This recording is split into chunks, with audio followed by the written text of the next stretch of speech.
장기요양보험 등급 승인 받는 현실적인 방법, 신청 전에 반드시 알아야 할 7가지 핵심 정리. 안녕하세요.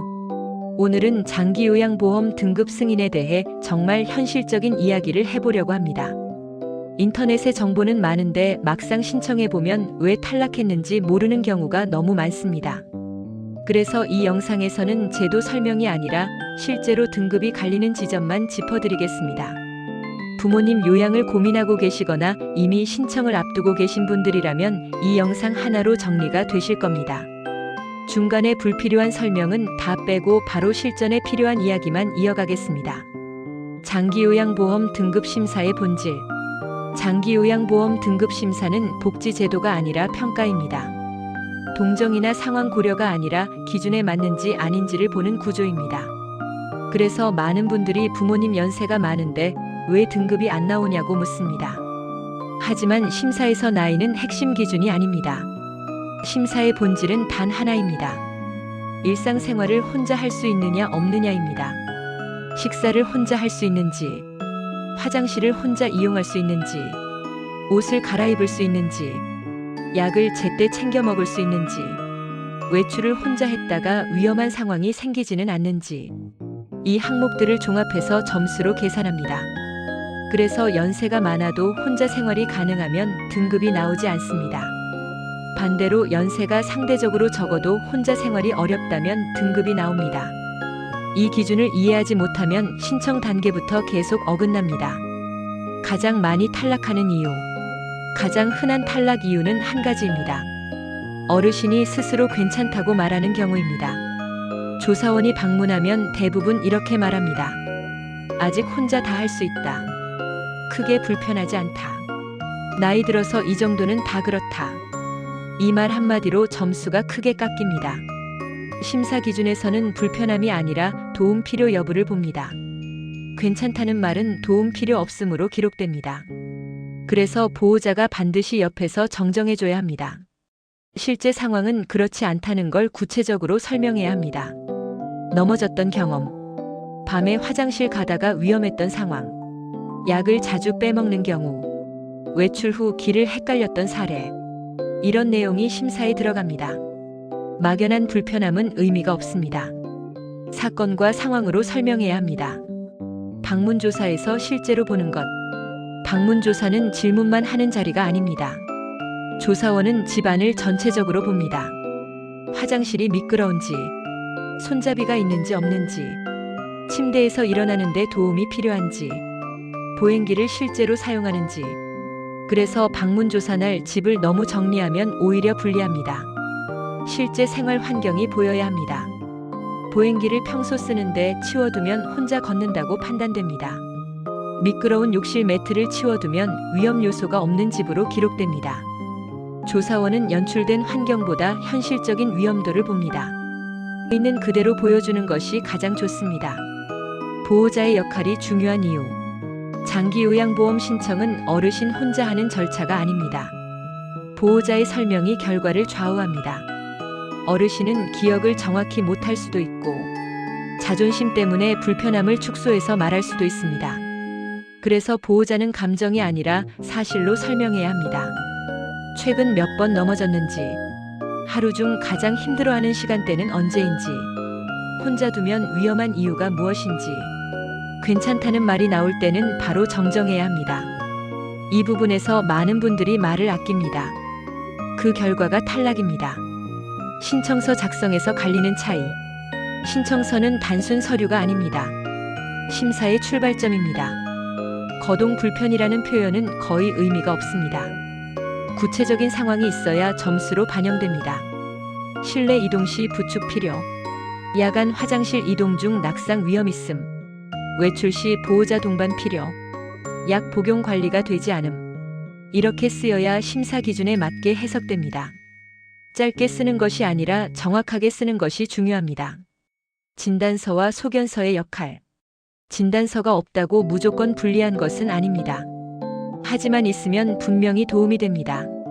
치매, 파킨슨, 중풍 후유증, 퇴행성 질환. 이런 진단이 있다면 최근 자료로 준비하는 것이 좋습니다. 진단명 자체보다 현재 상태가 중요합니다. 일상생활에 어떤 제한이 있는지가 핵심입니다. 탈락 이후의 선택. 한번 탈락했다고 끝이 아닙니다. 이의 신청이 가능합니다. 상태가 악화되면 재신청도 가능합니다. 실제로 처음엔 탈락했다가 다시 신청해서 등급을 받는 경우가 많습니다. 문제는 포기입니다. 제도를 몰라서 스스로 포기하는 경우가 너무 많습니다. 등급은 요청해야 주어집니다. 가만히 있으면 바뀌지 않습니다. 부모님 요양 준비는 생각보다 마음이 많이 소모되는 일입니다. 정보를 찾는 것도 어렵고 결정을 내리는 것도 부담스럽습니다. 하지만 이 과정에서 느끼는 혼란은 당연한 겁니다. 잘못해서가 아닙니다. 제도가 복잡하기 때문입니다. 지금 이 영상을 보고 계신 것만으로도 이미 충분히 잘하고 계신 겁니다. 오늘 내용을 한 문장으로 정리하면 이렇습니다. 괜찮다는 말 대신 구체적인 불편과 실제 상황을 보여줘라. 이 원칙만 지켜도 결과는 달라집니다. 장기요양보험 등급이 나온 뒤 진짜 중요한 이야기. 등급별로 완전히 달라지는 현실 정리. 앞 영상에서 장기요양보험 등급을 승인받는 기준과 준비 방법을 정리해드렸습니다. 그런데 많은 분들이 여기서 한 가지를 더 궁금해하십니다. 등급을 받으면 이제 뭘 해야 하느냐는 겁니다. 사실 진짜 중요한 건 등급을 받은 이후부터 시작입니다. 등급은 시작일 뿐이고 그 다음 선택에 따라 부모님의 생활과 보호자의 부담이 완전히 달라집니다. 그래서 이번 영상에서는 등급을 받은 뒤 반드시 알아야 할 핵심 내용을 차근차근 이어가겠습니다. 앞편을 보고 오셨다면 이해가 훨씬 쉬울 겁니다. 등급을 받았다고 바로 서비스가 시작되는 건 아니다. 많은 분들이 오해하는 부분부터 짚고 가겠습니다. 등급을 받았다고 해서 자동으로 누군가 와서 돌봐주는 구조가 아닙니다. 등급은 자격일 뿐이고 실제 서비스는 선택과 신청을 다시 해야 합니다. 방문요양, 취약암보호센터, 방문목욕, 복지용구. 이 중에서 무엇을 선택하느냐에 따라 일상이 완전히 달라집니다. 아무 선택도 하지 않으면 등급이 있어도 아무 도움도 받지 못합니다. 그래서 등급 통보를 받는 순간부터가 진짜 시작입니다. 등급별로 가능한 서비스가 다르다. 장기요양보험은 등급에 따라 사용할 수 있는 범위가 다릅니다. 그래서 본인 등급을 정확히 이해하는 게 중요합니다. 낮은 등급은 가벼운 도움 중심입니다. 일상 보조 위주이고 방문 시간도 제한적입니다. 등급이 올라갈수록 방문 횟수와 시간 선택폭이 넓어지고 취약암보호센터 이용도 현실적인 대안이 됩니다. 하지만 여기서 중요한 포인트가 있습니다. 무조건 많이 쓰는 게 좋은 게 아니라 부모님 상태와 보호자 상황에 맞게 조합하는 게 핵심입니다. 이걸 모르고 무작정 선택하면 돈을 쓰는데 체감 효과는 거의 없는 상황이 생깁니다. 방문 요양을 선택할 때 가장 많이 하는 실수. 방문 요양을 처음 선택할 때 많은 분들이 센터 추천만 믿고 결정합니다. 하지만 센터마다 관리 방식이 다르고 요양보호사 매칭도 큰 차이가 납니다. 중요한 건 몇 시간을 쓰느냐가 아니라 그 시간이 어떤 도움으로 채워지느냐입니다. 단순 청소만 하고 가는 경우, 어르신과 거의 대화 없이 시간만 채우는 경우, 이런 상황이 반복되면 보호자는 돈이 아깝고 어르신은 외로워집니다. 선택 전 반드시 확인해야 할 기준이 있습니다. 이 기준을 다음 내용에서 자세히 풀어드리겠습니다. 취약암보호센터를 고려해야 하는 이유. 보호자가 일을 하거나 하루 종일 돌봄이 어려운 상황이라면 취약암보호센터는 현실적인 선택지입니다. 단순히 맡겨두는 공간이 아닙니다. 식사, 운동, 인지활동, 사회적 교류. 이게 집에서 혼자 있는 것과는 완전히 다릅니다. 하지만 모든 센터가 같은 수준은 아닙니다. 프로그램 구성, 관리 인원, 어르신 성향과의 맞춤 여부.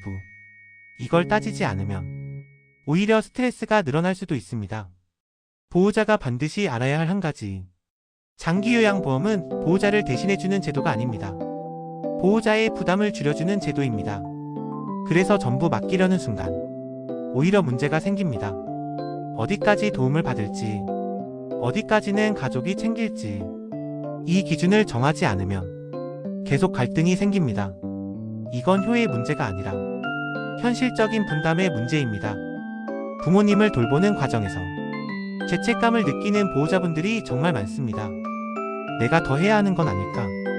남에게 맡기는 게 맞는 걸까? 하지만 돌봄은 혼자 버티는 게 아니라 지속할 수 있게 만드는 게 중요합니다. 지금 이 정보를 차분히 알아보고 있다는 것 자체가 이미 충분히 책임을 다하고 있다는 증거입니다. 이번 편의 핵심은 이것입니다. 등급은 끝이 아니라 시작이다. 그리고 선택이 결과를 만든다. 다음 편에서는 등급별로 실제로 가장 많이 쓰는 조합과 실수 없이 선택하는 기준을 더 구체적으로 이어가겠습니다. 여기까지 보셨다면 다음 내용도 꼭 이어서 보시는 걸 권해드립니다. 지금 단계에서 가장 많이 헷갈려 하시는 부분을 다음 편에서 정확하게 짚어드릴 예정입니다. 화면에 나오는 다음 영상도 그대로 이어서 확인해주세요. 알고 선택하는 것과 모르고 선택하는 것의 차이는 정말 큽니다. 좋아요와 구독 눌러주시면 다음 편도 계속해서 이어가겠습니다. 감사합니다. 장기요양보험 등급별로 가장 많이 선택하는 현실 조합. 실패하지 않는 선택 기준 정리. 앞편에서 장기요양보험 등급을 받은 이후 무엇을 선택해야 하는지 큰 흐름을 말씀드렸습니다. 이번 편에서는 조금 더 현실적인 이야기로 들어가겠습니다. 실제로 보호자들이 가장 많이 선택하는 조합은 무엇인지, 그리고 그 선택이 왜 만족으로 이어지기도 하고 후회로 남기도 하는지, 이 차이를 만드는 기준을 하나씩 풀어보겠습니다. 이 영상은 제도 설명이 아니라 선택 실수를 줄이기 위한 내용입니다. 앞편을 이해하고 보신다면 훨씬 정리가 잘 되실 겁니다. 등급별로 선택이 갈리는 이유. 장기요양보험은 등급마다 선택의 폭이 다릅니다. 하지만 많은 분들이 이 차이를 제대로 이해하지 못한 채 시작합니다. 낮은 등급에서는 방문 요양 중심의 선택이 많습니다. 중간 등급에서는 방문 요양과 쥐야간 보호센터를 병행하는 경우가 늘어납니다. 상대적으로 높은 등급에서는 하루 돌봄 구조를 어떻게 짜느냐가 핵심이 됩니다. 문제는 등급이 아니라 등급에 맞지 않는 선택을 하는 순간입니다. 이때 만족도가 급격히 떨어집니다. 방문 요양 단독 선택이 실패로 끝나는 경우, 방문 요양만 선택하면 편할 것 같다고 생각하는 분들이 많습니다. 하지만 실제로는 그렇지 않은 경우도 많습니다. 하루 중 돌봄 공백이 길어지는 경우, 요양보호사와 어르신 성향이 맞지 않는 경우, 방문 시간 외에 사고 위험이 남아있는 경우, 이런 상황이 반복되면 보호자는 계속 불안해지고 어르신은 혼자 있는 시간이 늘어납니다. 방문 요양은 좋고 나쁨의 문제가 아니라 어떤 상황에 맞느냐의 문제입니다. 이걸 구분하지 않으면 실패합니다. 쥐야간 보호센터 선택에서 갈리는 만족도. 쥐야간 보호센터는 보호자 입장에서 큰 도움이 되는 선택입니다. 하지만 선택 기준 없이 결정하면 오히려 스트레스가 됩니다. 프로그램이 단순한 곳, 어르신 수에 비해 관리 인원이 부족한 곳, 식사나 위생 관리가 형식적인 곳, 이런 센터는 오래 다니기 어렵습니다. 반대로 어르신 성향을 파악해주는 곳, 일상 리듬을 만들어주는 곳, 사회적 교류가 자연스럽게 이루어지는 곳, 이런 센터는 보호자와 어르신 모두 만족도가 높습니다. 센터 선택은 거리보다 운영 방식이 중요합니다. 실제 현장에서 가장 많이 선택되는 조합은 방문 요양과 쥐야간 보호센터를 상황에 맞게 나누는 방식입니다. 낮 시간에는 센터 이용, 아침이나 저녁은 방문 요양으로 보완. 이 구조는 어르신의 활동성과 안전을 동시에 잡을 수 있고 보호자의 부담도 분산시켜줍니다. 하지만 이 조합도 무조건 좋은 건 아닙니다. 부모님 성향과 체력, 이동 가능 여부, 환경 적응 능력, 이걸 고려하지 않으면 오히려 혼란만 커질 수 있습니다. 폭지용구를 대충 선택하면 생기는 문제. 폭지용구는 부가적인 선택처럼 보이지만 실제로는 안전과 직결됩니다. 침대, 보행기, 휠체어, 욕실 보조기구, 이걸 제대로 선택하면 넘어짐 위험이 줄고 보호자의 불안도 크게 줄어듭니다. 반대로 아무 설명 없이 추천받아 선택하면 공간만 차지하고 사용하지 않는 경우가 많습니다. 폭지용구는 지금 필요한 것과 앞으로 필요해질 것을 구분해서 선택해야 합니다. 보호자가 기준을 세워야 하는 이유. 장기요양보험 선택에서 가장 중요한 사람은 보호자입니다. 어르신도, 센터도, 요양보호사도 대신 결정해주지 않습니다. 어디까지 맡길 것인지, 어디부터 직접 챙길 것인지, 이 기준이 없으면 계속 선택을 바꾸게 되고 그 과정에서 모두가 지칩니다. 기준을 세우는 건 이기적인 선택이 아닙니다. 지속 가능한 돌봄을 위한 필수 조건입니다. 많은 보호자분들이 잘 선택하고 있는지 계속 스스로를 의심합니다. 하지만 완벽한 선택은 없습니다. 중요한 건 지금 상황에서 최선의 선택을 하고 필요하면 조정할 수 있다는 걸 아는 겁니다. 이 과정에서 느끼는 고민은 책임감의 증거이지 부족함이 아닙니다. 이번 편의 핵심은 이것입니다. 좋은 서비스보다 맞는 조합이 더 중요하다. 다음 편에서는 센터와 요양보호사를 선택할 때 반드시 확인해야 할 질문과 기준을 아주 구체적으로 이어가겠습니다. 여기까지 보셨다면 다음 편도 그대로 이어서 보시길 권해드립니다. 이 다음 내용에서 선택 실수를 가장 많이 줄일 수 있습니다. 화면에 나오는 다음 영상도 꼭 확인해주세요. 알고 고르는 것과 모르고 맡기는 건 결과가 다릅니다. 좋아요와 구독 눌러주시면 이 시리즈 계속 이어가겠습니다. 감사합니다. 요양보호사와 센터 선택에서 실패하지 않는 방법. 반드시 확인해야 할 기준과 질문 정리. 앞편에서는 등급별로 가장 많이 선택하는 현실적인 조합과 왜 어떤 선택은 만족으로 이어지고 어떤 선택은 후회로 남는지 이야기했습니다.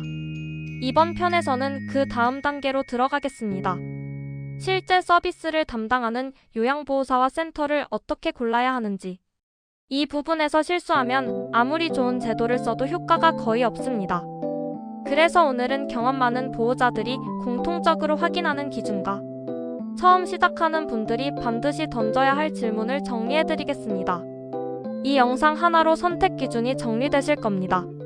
요양보호사는 복불복이라는 말의 진짜 의미. 요양보호사는 복불복이라는 말을 많이 듣습니다. 하지만 정확히 말하면 기준 없이 선택할 때 복불복이 됩니다. 요양보호사의 실력 차이는 자격증 유무보다 태도에서 갈립니다. 시간만 채우는지, 어르신을 관찰하는지, 보호자와 소통하려는지, 이걸 확인하지 않으면 같은 시간 같은 비용을 쓰고도 만족도가 완전히 달라집니다. 그래서 첫 만남에서 꼭 봐야 할 포인트가 있습니다. 말투, 눈높이, 질문 방식. 이 세 가지만 봐도 대략 감이 옵니다. 반드시 확인해야 할 요양보호사 기준. 요양보호사를 선택할 때 무조건 착해 보이는 분을 고르면 안 됩니다. 중요한 건 책임감입니다. 시간을 지키는지, 상태 변화를 공유하는지, 위험 상황을 미리 이야기해 주는지. 예를 들어, 최근 어르신이 자주 비틀거린다. 식사량이 줄었다. 밤에 잠을 설친다. 이런 이야기를 먼저 꺼내는 보호사는 신뢰도가 높습니다. 반대로, 괜찮다 문제 없다라는 말만 반복한다면 조심해서 봐야 합니다. 센터 상담에서 반드시 던져야 할 질문. 센터를 방문하면 대부분 좋은 이야기만 합니다. 그래서 질문이 중요합니다. 어르신 한 분당 관리 인원은 어떻게 되는지, 하루 프로그램은 어떻게 구성되는지, 갑작스러운 상태 변화가 생기면 어떻게 대응하는지, 이 질문에 구체적으로 답하는지, 두루뭉술하게 넘어가는지에 따라 센터의 운영 수준이 드러납니다. 또 하나 중요한 질문은 적응이 안 되는 경우 어떻게 조정하는지입니다. 이 질문에 답이 없는 곳은 문제가 생겼을 때 책임을 미루는 경우가 많습니다. 센터와 보호자의 소통 구조. 좋은 센터에 공통점이 있습니다. 보호자와의 소통이 꾸준합니다. 하루 일과를 알려주고, 컨디션 변화를 공유하고, 작은 이상도 기록으로 남깁니다. 반대로, 아무 연락이 없고, 물어보면 괜찮다는 말만 반복하는 곳은 오래 다니기 어렵습니다. 센터는 맡기는 곳이 아니라 함께 관리하는 공간입니다. 이 인식이 있는 곳을 선택해야 합니다. 교체를 고민해야 하는 신호. 많은 보호자분들이 불편함을 느끼면서도 참고 버팁니다. 하지만 분명한 신호들이 있습니다. 어르신 표정이 눈에 띄게 어두워진다. 센터 가는 걸 지속적으로 거부한다. 요양보호사 방문 날마다 스트레스를 받는다. 이런 신호가 반복된다면 문제는 성격이 아니라 맞지 않음입니다. 교체는 실패가 아니라 조정입니다. 이걸 늦출수록 부담만 커집니다. 보호자가 죄책감을 내려놔야 하는 이유. 교체를 고민할 때 보호자들이 가장 힘들어하는 감정은 죄책감입니다. 괜히 예민한 건 아닐까? 조금 더 참고 써야 하는 건 아닐까? 하지만 장기 요양은 단기 계약이 아닙니다. 지속 가능한 구조가 중요합니다. 맞지 않으면 바꾸는 게 당연합니다. 이건 냉정함이 아니라 현실적인 판단입니다. 부모님을 맡기는 선택은 누구에게나 쉽지 않습니다. 그래서 더 많이 고민하고 더 조심하게 됩니다. 하지만 모든 걸 완벽하게 맞출 필요는 없습니다. 조금씩 조정하면서 덜 힘든 방향을 찾는 게 맞습니다. 지금처럼 하나씩 확인하고 계신다면 이미 충분히 잘하고 계신 겁니다. 이번 편의 핵심은 이것입니다. 좋아 보이는 곳보다 소통이 되는 곳을 선택하라. 다음 편에서는 요양보호사나 센터를 바꿔야 할 때 어떻게 말하고 어떻게 정리해야 하는지 현실적인 방법을 이어서 설명드리겠습니다. 여기까지 보셨다면 다음 편도 꼭 이어서 보시길 권해드립니다. 이 다음 내용은 가장 말 꺼내기 어려워하는 부분을 다룹니다. 화면에 나오는 다음 영상도 그대로 확인해주세요. 알고 준비하면 불필요한 갈등을 줄일 수 있습니다. 좋아요와 구독 눌러주시면 이 시리즈 계속해서 이어가겠습니다. 감사합니다.